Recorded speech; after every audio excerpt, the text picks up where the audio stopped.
ADRE 2024ৰ বাবে যিহেতু আমাৰ শেষৰ কেইটামান দিনহে ৰৈ গৈছে আৰু এই দিনকেইটাত আমি কেনেকুৱা ধৰণে ৰিভিজন কৰিব পাৰো, কোনবোৰ ইম্পৰ্টেণ্ট টপিক ইনক্লুড কৰিব পাৰো, মক টেষ্টবোৰ কেনেকৈ দিব পাৰো, তাৰ পৰা কেনেকৈ বেষ্ট আউট অফ বেষ্ট আমি ল'ব পাৰো যাতে আমাৰ এক্সামত আমি 100% ছাকচেছ পাব পাৰো যেনেকুৱা ধৰণে আমি ভাবিছিলো এই প্ৰিপাৰেশ্যনটো কৰি থকা সময়ত ঠিক আছে। গতিকে এই শেষৰ কেইদিনৰ প্ৰিপাৰেশ্যন আমাৰ কেনেকুৱা হ'ব লাগে সেই গোটেইখিনি কথাৰ ওপৰত আজি আমি এটা ডিটেইল এনালাইচিছ কৰিম। চ' অলৰেডি কৈছো আমি কি ডিছকাছ কৰিম সেইখিনি এবাৰ ভালদৰে কৈ দিছো যে আমি এই শেষৰ কেইদিন যিহেতু এক্সাম আমাৰ প্ৰায় পদূলিমুখ পালেই আমি এই ৰিভিজন ষ্ট্ৰেটেজিটো কেনেকুৱাকৈ ল'ম। ইমান দিনে যে আমি ৰিভিজন কৰি আছো, পঢ়া শুনা কৰি আছো, প্ৰিপাৰেশ্যন প্ৰায় এবছৰ 1.5 বছৰৰ পৰা পঢ়ি আছো, সেই গোটেইখিনি কথা আমি কেনেকৈ ৰিভিজন কৰিম। কাৰণ এনেকুৱা লাগে এটা সময়ত যে আমি যিমানখিনি পঢ়িলো আমাৰ মনত আছে নে নাই, গোটেইখিনি পাহৰিছো নেকি, বহীটো যেতিয়া উলিয়াই লওঁ চব নতুন নতুন লাগে, সেইবোৰ বহুতখিনি কথা আহি পৰে। গতিকে সেই গোটেইখিনি বস্তু কেনেকৈ ৰিভিজন কৰিম যাতে আমি যিমানখিনি পঢ়িছো এটলিষ্ট সেইখিনিতো 100% আমাৰ কি হয় মনত থাকে আৰু এক্সামত আমি তাৰ পৰা আহিলে কুৱেশ্যন যাতে কৰিব পাৰো। লগতে এইখিনি সময় যিখিনি কম সময় ৰৈ গৈছে তাত আমি নিউ টপিকছ ইনক্লুড কৰিব পাৰো নে নাই, নতুনকৈ কিবা পঢ়িব পাৰো নে নাই, নে অকল ৰিভিজন কৰি থাকিম। নিউ টপিকছ পঢ়ো যদি কোনবোৰ টপিকছ পঢ়িম, কেনেকুৱা ধৰণৰ টপিকছ ইনক্লুড কৰিম, সেইখিনি কথা আজিৰ ভিডিঅ'ত আলোচনা কৰিম। প্লাছ মক টেষ্ট আমি সকলোৱে জানো শেষৰ এক্সামৰ আগৰ আমি কি কৰিব লাগে, মক টেষ্ট দিব লাগে। ইয়াত কেনেকুৱা ধৰণৰ মক টেষ্ট দিম, সদায় মক টেষ্ট দিম নে উইকলি মক টেষ্ট দিম, কেনেকুৱা ধৰণৰ মক টেষ্টে আমাক বেছি হেল্প কৰিব আৰু মে বি তাৰ পৰা কমন আহিব পাৰে। তো সেনেকুৱা ধৰণৰ কথাখিনি আলোচনা কৰিম। লাষ্টলি ভিডিঅ'টোৰ শেষৰ ফালে মই এটা টাইম টেবুল আপোনালোকক জনাম, অৰ্থাৎ ৰুটিন এখন যেনেকুৱাকৈ আপোনালোকে সেইখিনি শ্লট এটলিষ্ট সেইকেইটা টপিক এটলিষ্ট ইনক্লুড কৰিব নিজৰ পঢ়া শুনাৰ যিটো টাইম টেবুল আছে তাত, যাতে আপোনালোকে best out of best result হ'ব পাৰে এইবাৰ এডিআৰই 2024ত। চ' অভাৰঅল ক'ব যদি যাওঁ আমি এই শেষৰ দিনকেইটা কিনো কৰিব পাৰো এনেকুৱা যাতে আমাৰ ৰিজাল্টটো ভাল হয়। ইমান দিনৰ কষ্ট শেষৰ কেইটা দিনৰ ওপৰত বহুত বেছি নিৰ্ভৰ কৰে, কাৰণ আমাৰ যি পঢ়িছো এটলিষ্ট সেইখিনি মনত থাকিব লাগিব আৰু যি পঢ়িছো সেইখিনি কি হ'ব, ৰিলায়েবল হ'ব লাগিব যাতে এক্সামত আহে। আননেচেচাৰিলি যদি বহুত বেছি পঢ়ি আছো বাট এক্সামত কামত অহা নাই সেইটো ভাল নহ'ব নিশ্চয়কে। গতিকে আমি এই শেষৰ দিনকেইটা এটলিষ্ট কিনো কৰিব পাৰো যাতে আমি যদি আমাৰ ৰিজাল্ট 90% হৈ আছে যাতে সেইটো আৰু ঠেলি পেলাই আমি 100%লৈকে এটলিষ্ট লৈ যাব পাৰো। তো এইখিনি আছিলে কথা আমি যিখিনি আজিৰ ভিডিঅ'ত আলোচনা কৰিম। এতিয়া এটা এটাকৈ কথাখিনি ডিছকাছ কৰো যাতে সকলোৰে মাইণ্ডত এটা ক্লিয়াৰিটি আহে। বহুত মেছেজ আহি আছে মোৰ তাত যে পেনিক হৈ আছে, কাৰণ গম পাওঁ কাৰণ টাইমিং দিছে, চৰি আমাৰ এডমিট কাৰ্ড কেতিয়া ৰিলিজ হ'ব কৈ দিছে, এক্সাম আহি পালে, তো ফাইনেলি আহি পালে এক্সাম বহুত ভাবি ভাবি এতিয়া সকলোৰে পেনিক আহিছে। যিসকলে বহুত বেছি পঢ়িছে তেওঁলোকৰ বেছি টেনশ্যন, আই ন' ডেট। আৰু কাৰণ যেতিয়া ভালকৈ পঢ়া যায় তেতিয়া বেছি টেনশ্যন আহে যে ইমান বেছি কষ্ট কৰিলো ভাল হ'ব নে নাই, ঠিক আছে। আৰু যদি যেতিয়া একো নপঢ়ে তেওঁলোকৰ একো টেনশ্যন নাথাকে, চিল, কাৰণ পঢ়াই নাই কি হ'ব আৰু, নহয় জানো। গতিকে টেনশ্যন হোৱাটো স্বাভাৱিক। আপোনাৰ যদি টেনশ্যন হৈছে গম পাব যে আপুনি ট্ৰেকত আছে, লাইনত ঠিকে আছে, ঠিক আছে। গতিকে টেনশ্যন ল'ব নালাগে। এটা আলোচনা কৰো শেষৰ দিনকেইটা ষ্ট্ৰেটেজি আমাৰ কেনেকুৱা হ'ব। ফাৰ্ষ্ট অফ অল আমি সকলোৱে গম পাওঁ এডিআৰই 2024 এক্সাম 15 তাৰিখে আমাৰ যিটো এইচএছ লেভেলৰ থাৰ্ড গ্ৰেডৰ এক্সাম হ'ব, হায়েষ্ট কম্পিটিশ্যন য়েছ তাতেই হ'ব। আৰু প্ৰথম যিহেতু এক্সাম সেইটো দি পেলাই গ্ৰেজুৱেট লেভেলৰ এক্সামটোৰ কাৰণে এটা আপোনালোকৰ আকৌ সাহস এটা বেছি আহি যাব। এতিয়া ভাল হৈছে এইবাৰ, যোৱাবাৰতো এদিনতে আছিলে, ৰাতিপুৱা আৰু পিছবেলা কৈ আছিলে। এইবাৰ যিহেতু এইচএছ লেভেলৰ এক্সাম 15 তাৰিখে আছে আৰু গ্ৰেজুৱেট লেভেলৰ এক্সামটো 29ত আছে। আৰু গম পাওঁ গ্ৰেড 4ৰ কাৰণে অলপ সময় পাব, সেইটো অক্টোবৰত আছে, 27 অক্টোবৰত এডিআৰই 2024। গতিকে এক্সাম ডেট আহি গৈছে আৰু এক্সাম ডেট মতে আমাৰ এক্সাম হ'ব। যিহেতু আমাৰ কৈছে 15ৰ এডমিট কাৰ্ড মে বি 2 তাৰিখ দিছে নেকি, 2 তাৰিখে ৰিলিজ কৰিব। গতিকে আমাৰ এক্সামটো হ'ব টাইমত। এতিয়া আমাৰ কথা হ'ল এই যিকেইটা দিন ৰৈ গৈছে 15ৰ কাৰণেতো আমাৰ বেছি দিন নাই। 15ৰ কাৰণে আই থিংক আজি যদি ভিডিঅ'টো দিওঁ মোৰ 20 দিনমান আছে, আৰু 29ৰ কাৰণে যদি চাই 30 ডেজ, অলপ বেছি আছে, 30 ডেজ বুলি ক'ব পাৰি। এই 30 ডেজত আমি কি কৰিব পাৰো, বহুত বেছি কাম কৰিব পাৰো।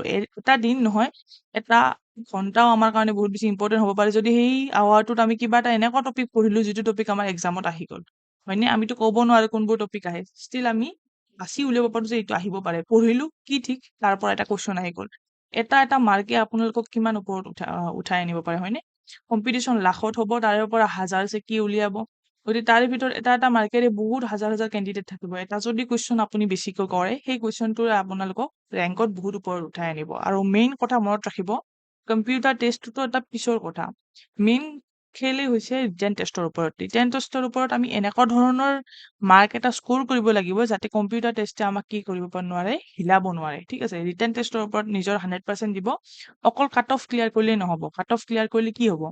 আমি কাৰণ যদি এটা পোষ্ট আছে তাৰ ভিতৰত 5জনকৈ 10জনকৈ কেণ্ডিডেট চিলেক্ট কৰিব। গতিকে স্কিল টেষ্টত সেইবোৰ ৰৈ যাব, বাট স্কিল টেষ্টে ৰৈ নেপেলাই। মেইনটো আপোনালোকৰ ৰিটেনেই।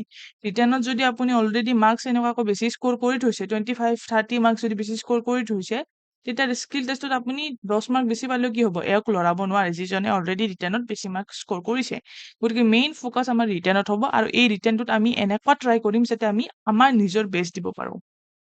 আমি বেলেগৰ বেষ্টটো নাজানো, আমি আমাৰ বেষ্টটো জানো। আমি কেনেকৈ নিজে বেষ্ট দিব পাৰিম, সেইটো আমাৰ লক্ষ্য হ'ব। গতিকে যিমান পাৰোঁ সিমান আমি স্ক'ৰ কৰিবলৈ ট্ৰাই কৰিম। আৰু এটা কথা মনত ৰাখিব লাগিব, সেইটো হৈছে নিগেটিভ মাৰ্কিং। গতিকে আমি টোক্কা মাৰিব নোৱাৰোঁ বেছিকে। যদি দুটাকৈ অপচন আমি নেগলেক্ট কৰিব পাৰোঁ, মানে মাইনাছ কৰিব পাৰোঁ, তেতিয়া আমি টোক্কা মাৰিব পাৰিম। এইবোৰ টোক্কা মৰা, টোক্কা বুলি নকয়, MCQ ছল্ভ কৰা যিবোৰ ট্ৰিক্স আছে, সেইবোৰ আমি এক্সামৰ আগত অলপমান মই সেইবোৰ কৈ দিম। আজিৰ ভিডিঅ'ত এই ট্ৰিক্সৰ কথা নকওঁ, আমি এই লাষ্টৰ দিনকেইটাত ষ্ট্ৰেটেজি কওঁ। প্ৰথম ৰিভিজন ষ্ট্ৰেটেজি। এতিয়া যিখিনি আমি অলৰেডি পঢ়ি আহিছোঁ, প্ৰথম ফাৰ্ষ্ট এণ্ড ফৰমষ্ট হৈছে যে আমি যিমানখিনি পঢ়িলোঁ, বহুত দিন ধৰি, বহুত বছৰ ধৰি পঢ়িছোঁ আমি কিছুমানে, হয়নে? সেই যোৱাবাৰৰ পৰা যিসকলে এই বছৰ ধৰি প্ৰিপাৰেশ্যন কৰিছে, তেওঁলোকে শেষত মেইন এইম কি হ'ব লাগে, যে ইমান দিনে যি পঢ়িলে এটলিষ্ট সেইখিনি মনত আছে নে নাই? ঠিক আছে, আমি এটা টপিক পঢ়ি গৈছোঁ, তাৰ পৰা কুৱেশ্যন আহিছে, আৰু যদি সেইটো কুৱেশ্যনে আমি কৰিব নোৱাৰোঁ, আমাৰ পঢ়াখিনি কি লাভ হ'ল? এটা টপিকৰ পৰা কুৱেশ্যন আহিছে যিটো আমি নাই দেখা, সেইটো আমি নোৱাৰিলোঁ, সেইটোত কোনো মানে ইমান দুখ কৰিবলগীয়া নাই, কাৰণ আমি সেইটো পঢ়াই নাই, সেইটো আনন'ন কুৱেশ্যন হয়। এনেকুৱা কুৱেশ্যনো থাকিব, কাৰণ আমি 100% কেতিয়াও পঢ়িব নোৱাৰোঁ। তাৰ কোনো এণ্ডিঙে নাই পঢ়া শুনাৰ। গতিকে যিবোৰ এটলিষ্ট পঢ়িছোঁ, আছাম হিষ্ট্ৰী আমি পঢ়ি গৈছোঁ, আছাম জিঅ'গ্ৰাফী আমি পঢ়ি গৈছোঁ, তাৰ পৰা কুৱেশ্যন আহিছে, তাৰ পৰা আমি পঢ়িব পৰা নাই, তেতিয়া কেনেকুৱা কথা হ'ব? গতিকে মেইন ফ'কাছ হ'ব আমাৰ ৰিভিজনৰ ওপৰত, ঠিক আছে? এতিয়া ৰিভিজন কৰিম কেনেকৈ? কাৰণ বহীটোতো বহুত ডাঙৰ হৈছে, বহুত পঢ়িবলগীয়া আছে। যিসকলে নোট ডাউন কৰা নাই, তেওঁলোকৰ বাবেতো আৰু মোৰ গৰম হ'ব, কাৰণ ইমান PDF, ইমান বুক কেতিয়া কেনেকৈ পঢ়িব? সেইকাৰণে মই সদায় কওঁ নোট ডাউন কৰিব। নোট ডাউন কৰিলে কি হয়, এখন বুক ইমান ডাঙৰ হয়, আৰু আপোনাৰ নোটখিনি এইখিনিমান হ'ব। গতিকে নোট ডাউন কৰিলে দেখাত এনেকুৱা লাগে যে কম বস্তু আছে, আৰু আমি কি কৰিব পাৰোঁ, বেছিকৈ ৰিভিজন কৰিব পাৰোঁ কম সময়ত। এতিয়া ৰিভিজন কৰিলে কি হ'ব, আমাৰ যিখিনি মেইন যিখিনি কথা বুলি কওঁ, ছাবজেক্ট বুলি কওঁ, যেনেকৈ Assam history, Assam geography, polity হওক, ইণ্ডিয়ান হিষ্ট্ৰী, ইণ্ডিয়ান জিঅ'গ্ৰাফী, হয়তো আপোনালোকৰ কিবা হ'লেও চ'ৰ্চ আপোনাৰ আছে। বহুতে হয়তো ক'ৰবাত কোচিং লৈছে, বা কিবা কৰিছে। যে মই ধৰি লৈছোঁ যে যিসকলে কোচিং লৈছে তেওঁলোকেও, বা যিসকলে নাই লোৱা তেওঁলোকেও নিজৰ নোটছ বনাইছে। গতিকে এই ছাবজেক্টবোৰো আপোনালোকৰ নোটছ আছে বুলি মই ধৰি লৈছোঁ। এতিয়া কি কৰিব, ডেইলিতো গোটেইখিনি ৰিভিজন নাই, কৰিব নোৱাৰে। মই এটা যিখিনি ফ'ল' কৰিছিলোঁ সেইটো ক'ব বিচাৰোঁ, পেজ ৱাইজ ৰিভিজন কৰিব পাৰে। পেজ ৱাইজ ৰিভিজন কেনেকুৱা মই কৈ দিছোঁ, যে প্ৰথমে হ'ল মেথছ বা ৰিজনিঙততো ৰিভিজনৰ পঢ়িবলগীয়া নাই, গতিকে মেথছ আৰু ৰিভিজনত ডেইলি প্ৰেক্টিচ কৰিব। অৰ্থাৎ আজি যদি এটা টপিক ল'লে, যেনেকৈ টাইম এণ্ড ৱৰ্ক ল'লে, টাইম এণ্ড ৱৰ্কৰ পৰা কুৱেশ্যন ছল্ভ কৰিলে আপুনি, যিমানখিনি কুৱেশ্যন পালে, PYQ হওক, মক টেষ্ট হওক, ত' মেথছ আৰু ৰিজনিঙতো তেনেকুৱা ধৰণে চলি যাব, বা মিক্স ৱাইজ কুৱেশ্যন প্ৰেক্টিচ কৰিলে, প্ৰিভিয়াছৰ কুৱেশ্যন পেপাৰৰ পৰা, এনেকুৱা ধৰণেও কৰিব পাৰে। যিবোৰ ছাবজেক্ট আছে সেইবোৰৰ ৰিভিজন হিচাপে মই এইখিনি ক'ব বিচাৰোঁ, যেনেকৈ হিষ্ট্ৰী আছে, জিঅ'গ্ৰাফী, আপোনালোকৰ নিজৰ নিজৰ নোট আছে বুলি মই ধৰি লৈছোঁ, ঠিক আছে? আৰু PDF যিয়ে নাথাকক। এতিয়া পেজ ৱাইজ ধৰিব যে আজি মই 3টা ছাবজেক্ট ৰিভিজন কৰিম। ধৰিছোঁ মই Assam history, Assam geography, polity. ভাবি লৈছোঁ যে পলিটি আমাৰ মাৰাথন ভিডিঅ'টো চাইছে আৰু নোটটো বনাইছে, ঠিক আছে? গতিকে এই ৰিভিজন যে কৰিব, ইয়াত পেজ নাম্বাৰ দিব আপোনাৰ কপিটোত, যে 1 2 3 4 এনেকুৱা প্ৰত্যেকটোত। ইয়াত 10 পেজ ধৰিলোঁ, মই কম ধৰিছোঁ, বেছিকৈ কৰিব পাৰে। যদি বহুতবাৰ ৰিভিজন কৰে পিছলৈকে, আপুনি কি কৰিব পাৰিব, 1 আৱাৰতে প্ৰায় 51 পেজৰ ৰিভিজন কৰিব পাৰিব। ইমান স্পীড ৰিভিজন কৰিব পৰা হ'ব, যেতিয়া আপুনি ডেইলি ৰিভিজন কৰে। ধৰি ল'ব যে আজি আছাম হিষ্ট্ৰী আমি 10 পেজ পঢ়িম, ধৰি লৈছোঁ, আছাম জিঅ'গ্ৰাফী 10 পেজ পঢ়িম, আৰু পলিটি 10 পেজ পঢ়িম। এই 10, 10, 10, 10, 30 পেজ মোৰ কি হ'ল, আজিৰ দিনত ৰিভিজন হৈ গ'ল, ঠিক আছে?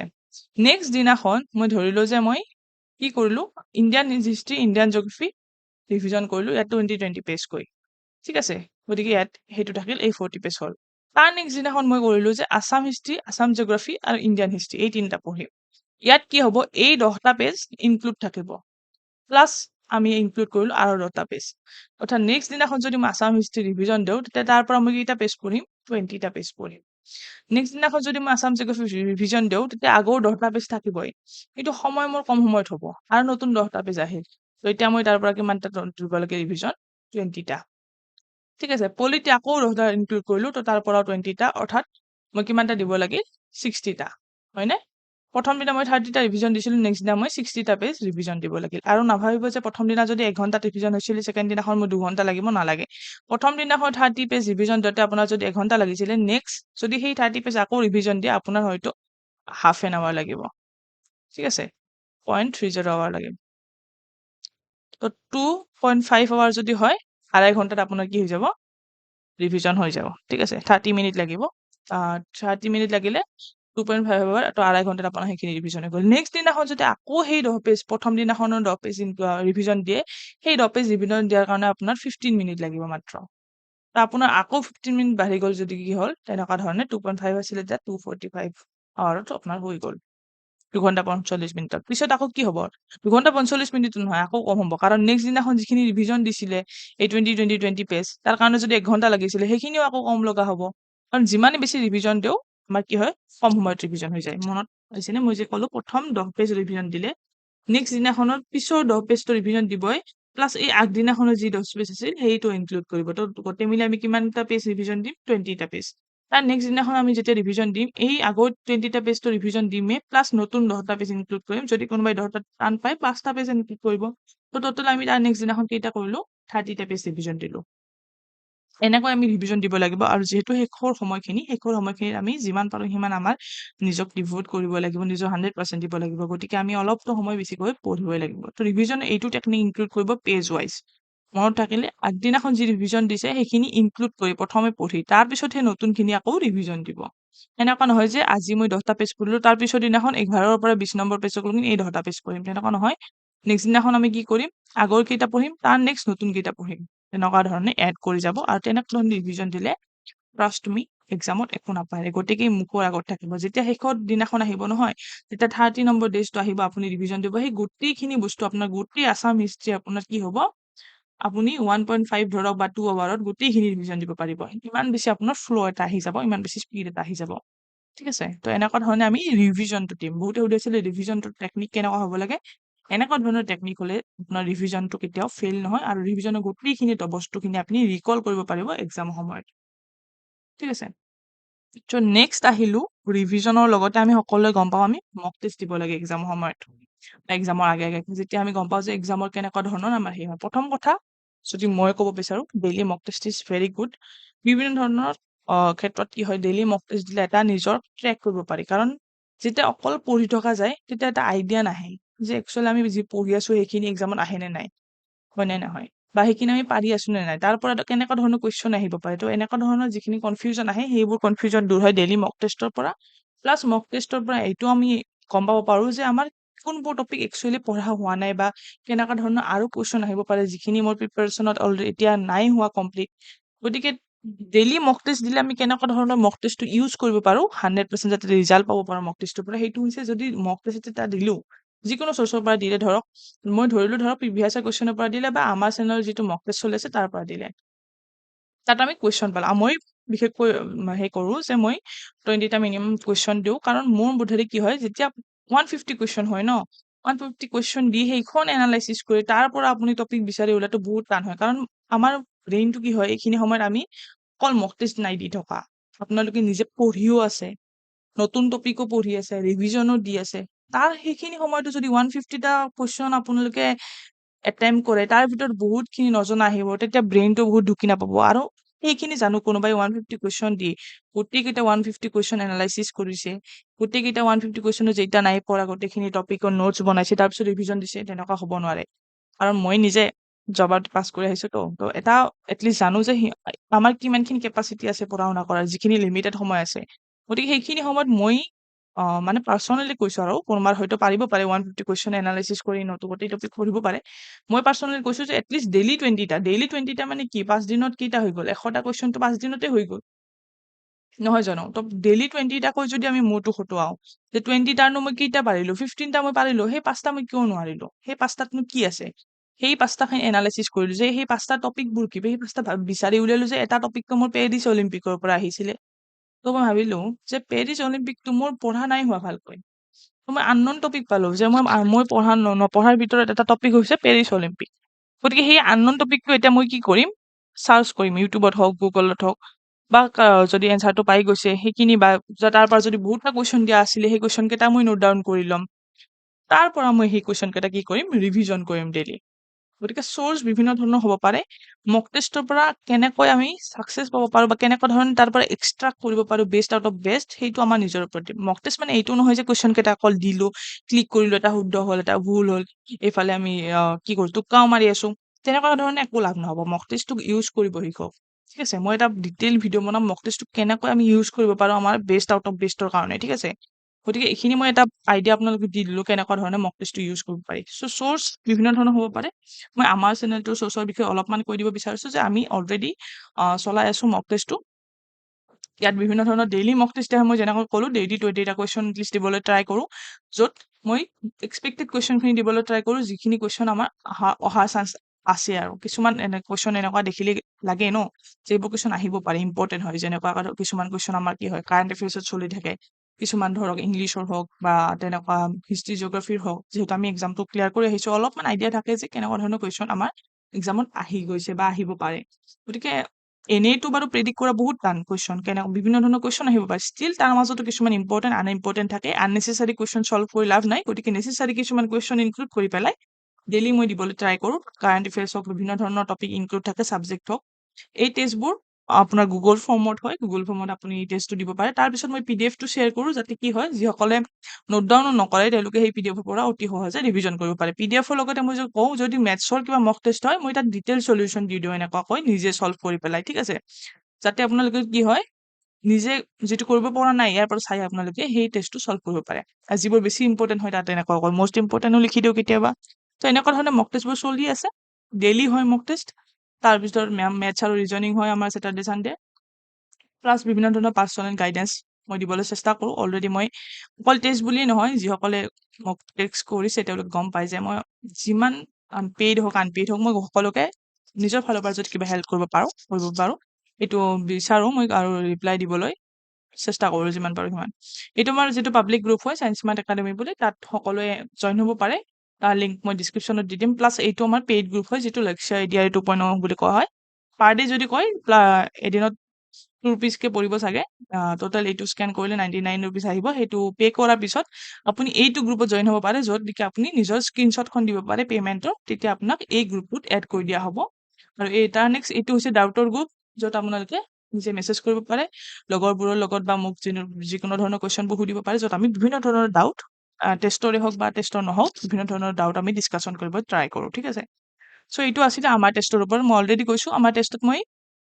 কম কুৱেশ্যন দিবলৈ চেষ্টা কৰোঁ বাট ৰিলায়েবল কুৱেশ্যন দিবলৈ চেষ্টা কৰোঁ যিবোৰ কুৱেশ্যন আহিব পাৰে আননেচেচাৰী কুৱেশ্যন মই ইনক্লুড নকৰোঁ যিবোৰ ইম্পৰ্টেণ্ট হয় তেনেকুৱা ধৰণৰ কুৱেশ্যন ইনক্লুড কৰোঁ আৰু চেষ্টা কৰোঁ তাৰ পিডিএফবোৰ যাতে দিওঁ আপোনালোকে ৰিভিজন কৰে দিওঁৱে মই সদায় দিওঁ পিডিএফবোৰ গতিকে এনেকুৱা ধৰণৰ আমাৰ মক টেষ্টটো চলি আছে ইয়াৰ পৰাও দিব পাৰে প্লাছ যদি আপোনালোকে ক'ৰবাত লৈছে মক টেষ্ট তাৰ পৰা আপোনালোকে নিজে এইবোৰ এনালাইচিছ কৰি এইবোৰ কৰি নিজে এক্সট্ৰাক্ট কৰি উলিয়াই ৰিভিজন দিব পাৰে নোটটো বনাব পাৰে ঠিক আছে মুঠতে আমি মক টেষ্টটো দিব লাগে নিজকে কি কৰিব পাৰে টেষ্ট কৰিব লাগে হয়নে আমাৰ চেনেলৰ পৰা দিয়ক বেলেগ চেনেলৰ পৰা দিয়ক does not matter so' if you want to join in our channel in our group then এইটোত আপোনালোকে পে' কৰি পেলাই এই গ্ৰুপটোত এড হয় এই গ্ৰুপৰ গোটেইখিনি লিংকবোৰ কি হ'ব আপোনালোকে কমেণ্ট বক্সত বা ডেছক্ৰিপশ্যন বক্সত পাই যাব তাত এই গ্ৰুপটোত এড হৈ পেলাই তাত স্ক্ৰীনশ্বটটো পঠাব পাৰে বাট মোক মেইলো কৰিব পাৰে মেইল আপোনাৰ এড্ৰেছটো এইটো হৈছে sciencemartacademy123@gmail.com লগতে টেলিগ্ৰামতো মেছেজ দিব পাৰে যিকোনো ধৰণৰ এটা পে'মেণ্টৰ স্ক্ৰীনশ্বটটো দিলে লিংকটো আপোনালোকে পাই যাব চ' এইখিনি আছিলে মক টেষ্টৰ ওপৰত প্লাছ নিউ টপিকৰ ক্ষেত্ৰত মই যে ক'লোঁ নিউ টপিক আমি কিমান ইনক্লুড কৰিম কাৰণ সময় আমাৰ বহুত কম ৰৈ গৈছে আৰু এই কম সময়ত আমি কিমানখিনি আমাৰ মূৰটোৱে ঢুকি পাই সেইটো আমি চাব লাগিব কাৰণ পঢ়ো যদি আমি 100টা মনত যদি আমাৰ থাকে 10টা তেতিয়া আমাৰ কাম নহ'ব আৰু পঢ়ো যদি আমি 50টা আৰু মনত আছে যদি 40টা তেতিয়া কোনটো কামত আহিল আমাৰ এইটো কামত আহিল চ' আমি সেইটো আমি ধ্যান ৰাখিব লাগিব ৰিভিজনটো আমাৰ থাকিবই মক টেষ্টটো আমাৰ থাকিবই মই যিটো ক'লোঁ মক টেষ্টত যিটো নাই পাৰা সেইটো টপিকহে আমি কি কৰিম পঢ়িম সেইটোৱেহে আমাৰ হ'ব নিউ টপিক আমি নতুনকৈ বেলেগ একো টপিক বিচাৰি যাব নালাগে মক টেষ্টত যিটো টপিক নাই পৰা সেইটো টপিক আমাৰ কাৰণে কি হৈ গ'ল ইম্পৰ্টেণ্ট হৈ গ'ল মই যেনেকৈ ক'লো আমাৰ মক টেষ্টত যদি আছে মই অলৰেডি ইম্পৰ্টেণ্ট টপিকৰ ওপৰতহে মক টেষ্টটো বনাইছো গতিকে সেই টপিকটো আপোনাৰ কাৰণে ইম্পৰ্টেণ্ট যিটো আপুনি এক্সামত এক্সপেক্ট কৰিব পাৰে যে সেইটোৰ পৰা আহিব পাৰে গতিকে সেইটো টপিক আপুনি কি কৰিব লাগিব নিজে গৈ কাভাৰ কৰিব লাগিব পঢ়িব লাগিব গতিকে সেইটো টপিক হৈ গ'ল আপোনাৰ কাৰণে নিউ টপিক যিটো টপিক আপুনি পঢ়িব আৰু সেই টপিকটো পঢ়িলে ভিডিঅ' চালে বা গুগলৰ পৰা চ'ৰ্চ ল'লে বা বুকৰ পৰা পঢ়িলে এটা সৰু নোট বনাব বহুত বেছি সৰু কম এনেকৈ বক্স বনায়ও নোটটো বনাই থব পাৰে আৰু সেইটো কি কৰিব যেনেকৈ আমি ৰিভিজনটো কৈছো সেই ৰিভিজনতো সেইটো এড কৰি গৈ থাকিব ডেইলি ৰিভাইজ কৰি গৈ থাকিব এনেকৈ আমি এক্সামৰ 5 দিন মান আগলৈকে এই নিউ টপিকটো আমি পঢ়িম তাৰপিছত 5 দিন পিছত সেইখিনি সময় আৰু কি সেইখিনি অকল ৰিভিজন টাইম ঠিক আছে সো এইখিনি আছিলে আমাৰ নিউ টপিকৰ ওপৰত এটা টাইম টেবুলখিনি আমি ডিসকাস কৰিলো ঠিক আছে এটা সদায় কোনখিনি কি পঢ়িম কি নপঢ়িম অলৰেডি কৈছো তথাপি কও স্লট 1 আমি যেনেকৈ ক'লো স্লট 1ত আমি কি কৰিম ৰিভিজন কৰিম ৰিভিজনৰ কাৰণে মিনিমাম 2 আৱাৰ এটা থৈ দিলো প্ৰথমে হয়তো কম সময়ত হ'ব পাৰে বাট 2 আৱাৰ এটা ৰিভিজনত আমাৰ স্লট থাকিব তাত বিভিন্ন ধৰণৰ টপিক যেনেকৈ আমি ক'লো সেইখিনি আমি ৰিভিজন কৰিম তো ৰিভিজনৰ স্লট এটা আমাৰ থাকিব সেইখিনি আমি পঢ়িবই লাগিব ৰাতিপুৱা কৰে বা গধূলি কৰে যেতিয়া আপোনাৰ ৰিভিজন হেল্পফুল হয় তাৰ নেক্সট মক টেষ্ট দিম মক টেষ্ট দিওঁতে কিমান সময় লাগিব আমাৰ হয়তো খুব বেছি 20 মিনিট লাগে মক টেষ্টটো আমি এনালাইসিস কৰি মই ক'লো যে কোনখিনি টপিক আমিনো কৰিব নোৱাৰিলো তাৰ পিছত আমি টপিক কেইটা নোট ডাউন কৰিম এইটো আমাৰ মক টেষ্টৰ স্লট হ'ব য'ত আমি ম্যাক্সিমাম 1 আৱাৰত আমাৰ হৈ যাব স্লট 3ত আমি কি কৰিম এটা নিউ টপিক পঢ়িম নিউ টপিকটো যেতিয়া পঢ়িব মনত ৰাখিব নিউ টপিকটো অকল মাত্ৰ ভিডিঅ' চাই তেনেকুৱা নহয় প্ৰথমে চালে ষ্টাডি কৰিলে ঠিক আছে তাৰ নেক্সট বঢ়িয়াকৈ সেইটো টপিকটো কি কৰিলে নোট ডাউন কৰিলে নোট ডাউন হৈ গ'ল সেই টপিকটো তেতিয়াই এবাৰ মেমৰাইজ কৰিলে আৰু ৰিভিজন কৰিলে মই ধৰিলো যে ইয়াত 1 ঘন্টা 30 মিনিট লাগিলে গোটেইখিনি কৰাত ঠিক আছে 1 ঘন্টা 30 স্লট 4ত আমাৰ কি হ'ব এটা নতুন স্লট যিটো আপোনাৰ নিজৰ ইচ্ছামতে আপুনি এড কৰিব এইটো বিভিন্ন ধৰণৰ হ'ব পাৰে বা স্লট 4ত আমি ধৰিলো ধৰক মেথছ বা ৰিজনিং ধৰিলো মেথছ বা ৰিজনিং আমি প্ৰেক্টিছ কৰিম বাট ইয়াত ইংলিছ হ'ব পাৰে ইংলিছতো আমাৰ কিছুমান প্ৰেক্টিছ কৰিবলগীয়া আছে যেনেকৈ স্কিলৰ ওপৰত যিখিনি লেংগুৱেজৰ ওপৰত আছে ইনক্লুড কৰা যেনেকুৱা ধৰণে আমাৰ লেংগুৱেজ স্কিলত কম্প্ৰিহেনশ্যনৰ যিখিনি আছে সেইখিনি ইয়াত যিকোনো এটা আপুনি প্ৰেক্টিছ কৰিব ইয়াত ধৰক 2 আৱাৰ লাগিলে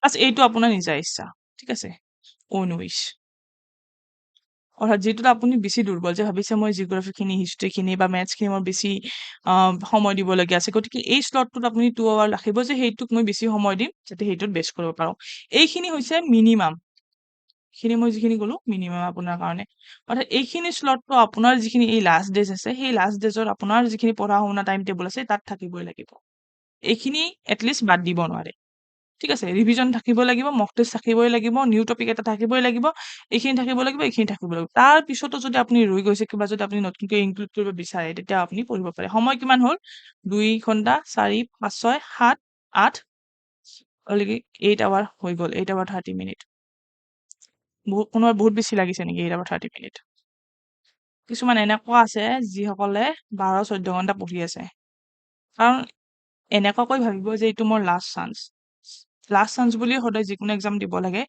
আৰু এটা কথা মনত ৰাখিব যে যোৱাবাৰ যেতিয়া চিলেক্ট হোৱা নাছিল তেতিয়া কেনেকৈ ভাবিছিলে যে এইবাৰ কেনেকৈ মই 100% দিম কেনেকুৱাকৈ মই এক্সাম পাৰ কৰিম এনেকুৱা ধৰণে আপুনি ইমান সময় ধৰি প্ৰিপাৰেশ্যন কৰি আছে গতিকে এই প্ৰিপাৰেশ্যনটো যদি গৈ পেলাই ছাকচেছ হয় তেতিয়া আমাৰ কিমান ধৰণৰ ভাল লাগিব নহয় জানো গতিকে সেইটো এটা ইমাজিন কৰক যে আপুনি অলৰেডি ছাকচেছফুল হৈছে আৰু আপোনাৰ প্ৰিপাৰেশ্যনটো আপোনাৰ কি হয় ছাকচেছফুল হৈছে আপুনি যিমানখিনি পঢ়িছে ইমানখিনি কামত আহিছে ইমান দিনৰ কষ্ট যাতে আপোনাৰ কি হয় ছাকচেছ হয় যাতে পজিটিভ এটা ৰিজাল্ট আহে গতিকে এই লাষ্ট সময়খিনি সেই হোপটো নেৰিব লাষ্ট সময়খিনিত নিজৰ বেষ্ট আউট অফ বেষ্ট দিব আগতে যদি 10 ঘন্টা পঢ়িছে এতিয়া 14 ঘন্টা পঢ়ক কাৰণ আপুনি যদি 6 ঘন্টা পঢ়িছে কোনোবাই কৰবাত নহয় কৰবাত 14 ঘন্টা পঢ়ি আছে আৰু তেওঁক আপুনি হৰাব নোৱাৰিব ঠিক আছে গতিকে ৰিটাৰ্ণৰ বেষ্ট দিবলৈ ট্ৰাই কৰক তাৰ পিছৰখিনি পিছত দেখা যাব যি হয় নহয় এতিয়া আপুনি নিজৰটো ভাবক কম্পিটিশ্যনৰ কথা কমপ্লিট বাদ দিয়ক কোনে কি কৰিছে কি কৰি নাই বাদ দিয়ক আপুনি নিজৰ কেপেবিলিটি কিমান নিজৰ কেপাচিটি কিমান সেইটো ট্ৰাই কৰক যাতে তাতে সেইটো আমি যিমান পাৰো সিমান টানি ল'বলৈ ট্ৰাই কৰোঁ ঠিক আছে যদি মোৰ কেপাচিটি মাত্ৰ 8 ঘন্টা মই 10 ঘন্টা কেনেকৈ টানিব পাৰো কেনেকৈ নিব পাৰো সেইটো আমি ট্ৰাই কৰিব লাগিব কোনোবাই যদি প্ৰাইভেট ক'ৰবাত মানে কৰি আছে কাম বা কিবা বেলেগ কামো কৰি আছে, তেতিয়া মই বিচাৰোঁ যে এই 30 days এটলিষ্ট আপোনালোকে লিভ লৈ লওক, যেনেকুৱা ধৰণে হওক।